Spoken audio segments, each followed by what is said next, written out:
Hi guys, glory to Jesus Christ. And yes, pigs have flown. I am back on YouTube, finally, after an absence of just way too long.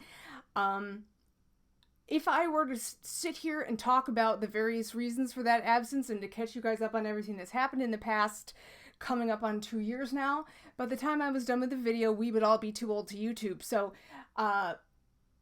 I'm sure that in future videos some of that stuff will come out, but just suffice it to say that yes, I'm still alive and kicking. We are living down here in Maryland now. Things are going pretty well. There's a couple things that aren't going so well, but we can chat about that later.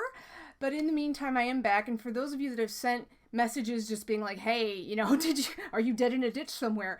Thank you for reaching out to me. I appreciate that so much, and it really does mean a lot to me that you guys cared. So thank you so much for that, and please don't be offended if I didn't respond to you. We'll get into that later. It's got a lot to do with some depression that happened. Also, I sometimes get emails that, like, I think they're from Google Plus, and I'm getting some messages in Google Plus that are from YouTube, but I haven't quite figured that out yet. So if you sent me something there, I probably don't even know how to access it. I've got to do some research on that. I've got to figure out what the deal is, because I want to have my YouTube comments just coming to my mailbox, which some of them do and some of them don't.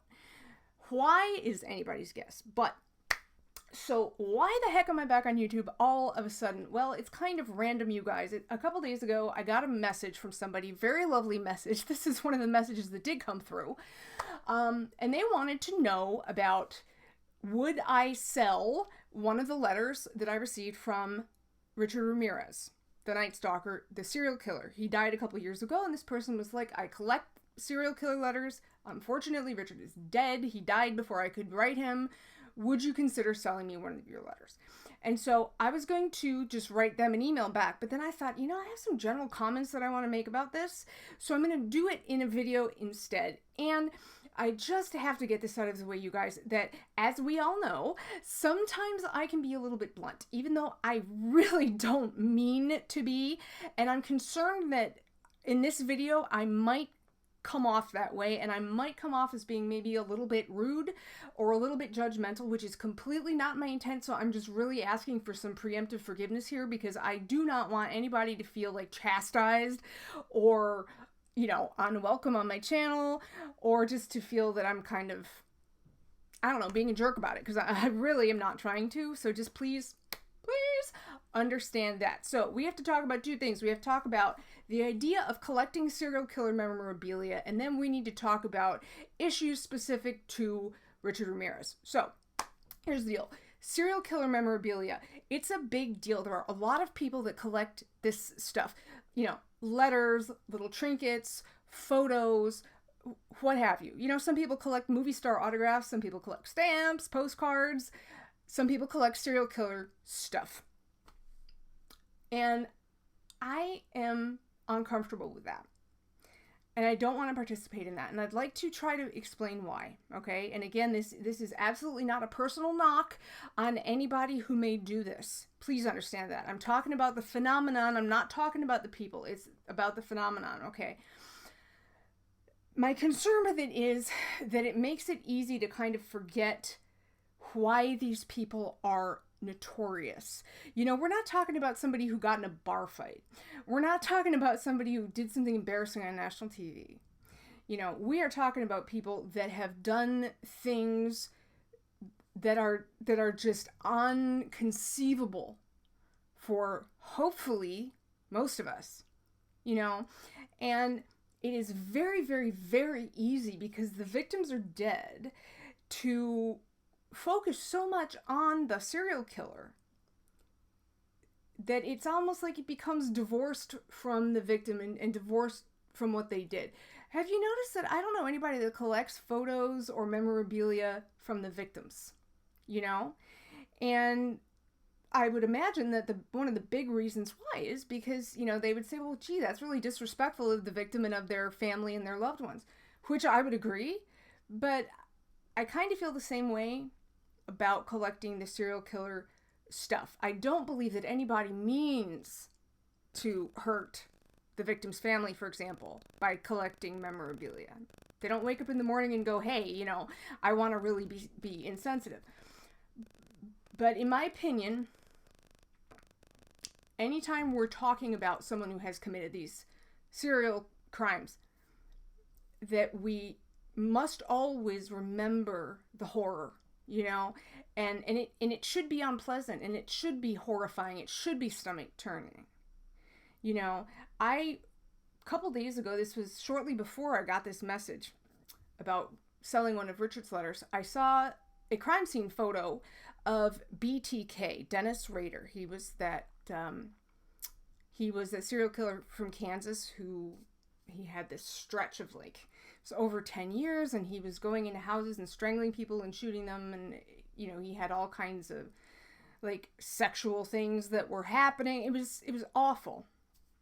And I saw a photo of one of his victims as she was discovered hanging in her basement,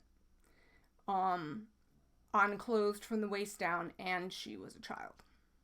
Okay? Forgive me for putting that image in your head, but I'm trying to make you uncomfortable, because we need to be uncomfortable about that. And when I wrote to Richard, it wasn't because I found him titillating or exciting. It was because I had a responsibility to give him the truth. I had no idea that he was going to die as soon as he did. No idea at all. But it wasn't done for the sake of sensationalism. And so I'm just kind of uncomfortable with the whole memorabilia thing. If you disagree with me, that is completely fine. I respect that we can just disagree. Again, I'm not calling anybody, a bad person or insinuating that they don't care about the victims. I'm not saying that at all. It's just that I believe that in some cases in life, that horror and revulsion and just are appropriate and necessary, and that we can lose that when we start treating these things like baseball cards. So I hope that makes sense, and I hope that I haven't hurt anybody's feelings or offended anybody, because I really don't want to do that. Now, even if what I just said wasn't true, even if I had no problem with that, I would still be extremely irresponsible to give away or sell these letters, and even to let someone else touch them. Okay, they're in a box. They're up on top of the bookshelf right here, and I have not touched the box since we moved in about 18 months ago. And the reason for that is that the darkness that was inside of Richard, okay, it came through in those papers. I'm not saying they're haunted. I'm not saying they're possessed, because an inanimate object, something without a soul, cannot be possessed. But that empty darkness that consumed him got transmitted also through his writing. And it's not the content of the writing. I can't remember if I ever read out his letters on air here, but there really wasn't anything to them. They weren't pornographic. They weren't violent. They weren't full of hate and rage. What struck me most was that they were just empty. He was born flesh and blood, just like me, just like you. But by the time he was raping and murdering and robbing and assaulting and doing all of these demonic things that he did, he had become a husk. That's the best, most apt description. He had become a husk, where his humanity used to be. There was now a void, a vacuum. Was it a total vacuum? I don't know. For his sake, I hope not. But it was pretty big. That is the hallmark of real evil. I'm not saying he was evil or was born evil. Nobody's born evil. But when you think of somebody who's a murderer, a multiple murderer, a lot of people, I believe, think that if you look at that person, you're going to see a lot of anger.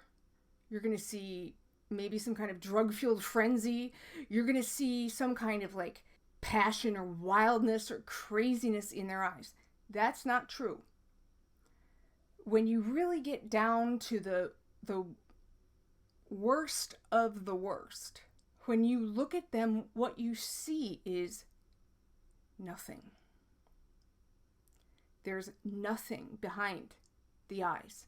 Dead eyes, shark eyes, snake eyes. Sometimes they can turn them on and off. Their mask of sanity is strong enough that unless they're actively involved in a murder or an abduction or a rape, that they might be able to fool most people. Ted Bundy was one of these people. So there were sometimes when Ted Bundy seemed to have life behind his eyes, and there were other times when you would look at him and you would see the shark eyes. With Richard, it was shark eyes all the time.